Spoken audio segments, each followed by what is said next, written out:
O que é esse Swastika Yoga? Swastika. Swastika é da palavra de onde vem a swastika do nazismo. Que, na verdade, o Hitler ele se apropriou da swastika e virou ela ao contrário. Mas ela é um símbolo de profunda... É um símbolo de bons augúrios na Índia, né? Então, é um símbolo divino para os hindus, para os jainistas, para os budistas. Se você escrever aí jainismo ou jainism, o símbolo do jainismo tem uma mega swastika assim, ó, na imagem. Inclusive, não sei se tu vai lembrar, no Big Brother 10, o Marcelo Dourado, ele tem uma tatuagem dessa cultura.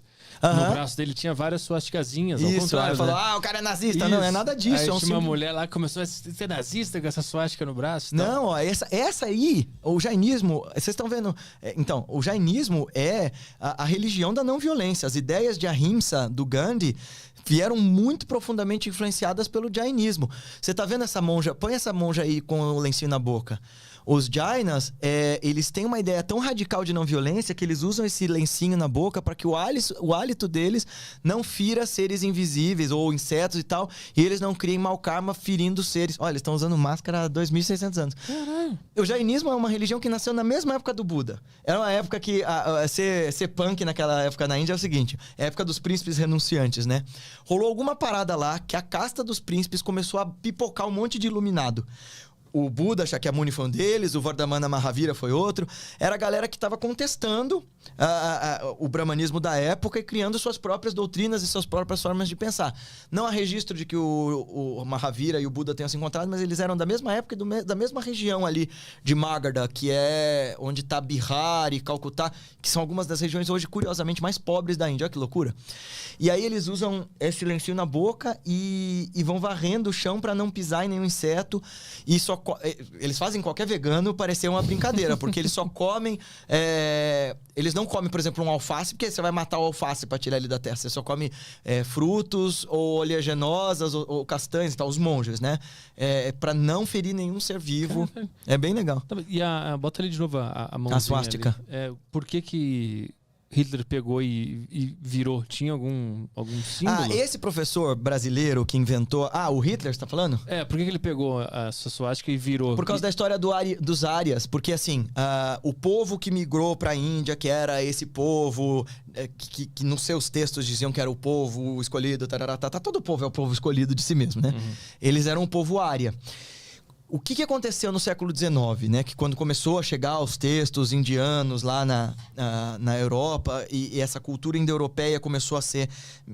os filólogos, os estudiosos da língua começaram a descobrir que havia um inexorável parentesco entre a língua falada na Índia, o Hindi, que tinha vindo do sânscrito, assim como a nossa língua veio do latim, e as línguas indo-europeias todas, assim, tipo, o grego, o latim, o celta, o armênio, enfim.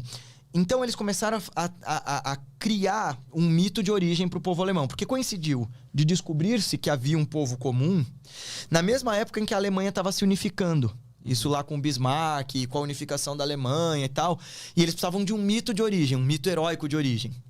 Que é nessa época, inclusive, que o Wagner escreve a Marcha das Valquírias, né? E começa a criar toda essa arte gloriosa alemã para falar de um passado, né? Luminoso. E aí inventou-se naquela época essa história de eugenia, de que nós somos um povo superior. E começou a dizer, olha, nós somos esses árias que foram para a Índia. Ué, mas os indianos são super mais morenos do que os alemães e mais baixos. Não, mas é que eles foram lá pro subcontinente, lá é tropical, tomaram muito sol na cabeça e ficaram morenos. Cara. O que foi pago de expedição pra lá, pra tentar provar que o povo alemão é que importou a gloriosa cultura da Índia, que o Schopenhauer tinha elogiado, nossa, não tá escrito. Então eles tentaram mesmo provar assim, olha, nós somos o mesmo povo e nós somos os distribuidores do conhecimento e da cultura. E já que os povos árias usavam a swastika como símbolo do fluxo do universo, como símbolo dos bons augúrios, como símbolo dessa impermanência que é maravilhosa de se ver, aí o Hitler se apropriou, a galera ocultista do Hitler se apropriou desse símbolo. Aí a galera que gosta de estudar o ocultismo diz que aí ele virou do avesso, porque ele perverteu a swastika, sei lá. Mas sim, o que eu sei e o que é antropologicamente provável ele queria provar esse mito ariano de que, olha, nós somos o povo superior, com uma cultura superior e que nós que exportamos o que nós sabemos para a Índia e tal. A inversão em si não tem muita explicação do porquê. A galera que é mística vai dizer que ele inverteu porque ele era mau. Sim, mas falando sem a parte mística, talvez Não foi uma sei. escolha estética mesmo. Talvez, de design. mas é que o Hitler, ele era... E tinha uma galera do nazismo que era altamente misticaloide, né? Tinha uma galera do ocultismo brabo ali que faziam... Tem documentos sobre isso, de galera que especulava com magia negra. Mano, eles também faziam experiência com o ser humano, Mengele costurando pessoas e tal. Sim. Então, magia negra, sei lá, se os caras matassem galinha, era a coisa menos pior que eles faziam depois do Holocausto. Mas falando do Swastika Yoga que você me perguntou... Isso. Por que eu critico esse cara? Porque assim... Ele tem uma forma de ensinar asana, sabe aquelas posturas de yoga e tal? É impecável. Nossa, é impressionante o jeito, o rigor com que ele ensina. Mas ele é um cara de um ego inacreditável e que diz que ele ensina o melhor yoga. E que ele ensina o yoga de Mohenjo-Daro e Harappa. Lembra aquelas cidades que eu falei lá no começo do podcast? Que tinham água encanada, rede de esgoto? Ele diz que ele ensina o yoga daquela época. Ninguém nem sabe se eles tinham yoga. O que se sabe? Coloca aí assim, selo... de Pachupata, com um SH. O que se sabe dessa civilização são essas tabuinhas de argila. E aí, nessas tabuinhas de argila... esse daí. Isso daí tá no Museu de Delhi. É bem legal ver isso ao vivo, cara. É muito da hora. Amplia a imagem pra mim, por favor. Qualquer uma. Quando você olha esse cara sentado, parece que ele tá fazendo o quê? O yoga. Parece que ele é um yogi, né? E aí dizem que ele é o tipo proto-Shiva, é o pré-Shiva, porque ele tem 3 chifres, é como o tridente de Shiva. Ele é Pachupata. Pachupata é um nome que deram depois pra ele, porque Pachupata é o senhor das feras, então ele tá cheio desses animais. Parece que eles faziam algum tipo de yoga. Mas assim, nós estamos falando de uma civilização que viveu e desapareceu há uns 3.500 anos atrás. Desapareceu.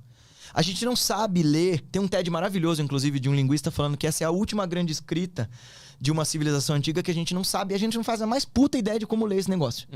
Então, sei lá se isso era uma moeda, sei lá se isso era um deus, sei lá se isso era um dançarino, sei lá se isso era um extraterrestre dos alienígenas do passado. O que esse cara diz eu aprendi o yoga original de Mohenjo-Daro e Harappa.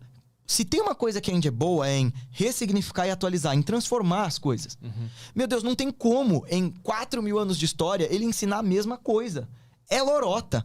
Ele fala coisas do tipo, eu ensino o verdadeiro yoga, na Índia você não encontra isso. Nossa, eu queria que ele discutisse meia hora disso com os acharyas, os mestres, os professores com quem eu estudei.